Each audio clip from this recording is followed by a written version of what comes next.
Се уште е енигма кога ќе стартува новата учебна година.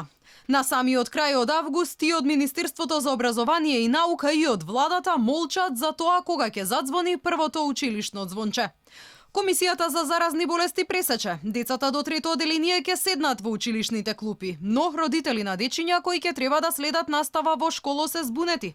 Велат до денес ниту некој ги известил кога ќе почне наставата, ниту пак им побарал согласност за децата да им одат во училиште. До денес еве конкретен одговор и буквално никој, ниту одговор, ниту некој не е прашал дали сме за онлайн настава, дали сме за физичко присуство на наставата, ниту книги да ни дадат, ниту па некаков одговор имаме или образложение кога би почнало старта на учебната година и каква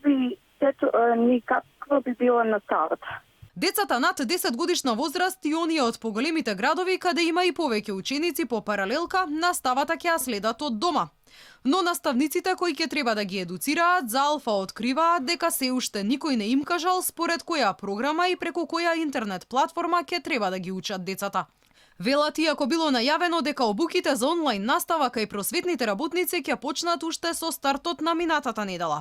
Досега немаат информација дали и кога надлежните ќе им ја презентираат платформата Eduino преку која ќе треба да ги предаваат наставните часови. Во меѓувреме, од Министерството за образование и наука не откриваат докаде се измените на Законот за образование кои се неопходни за да почне учебната година. Тие уште минатата недела требаше да бидат доставени до владата, но неизвестно е дали ќе мора да го чекаат новиот владин состав за да добијат зелено светло и да влезат во парламентот. Од друга страна пак се поизвестно е дека владата нема да се комплетира оваа недела. Тоа пак ќе ги пролонгира процедурите за старт на учебната година. Надлежните велат дека школската година би требало да почне кон средината на септември.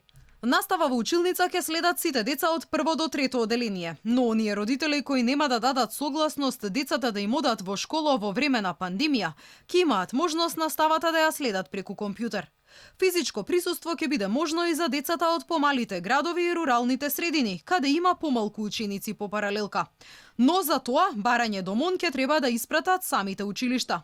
Од Министерството информираат дека досега ниту едно училиште од помалите средини не побарало да ги отвори вратите за сите ученици.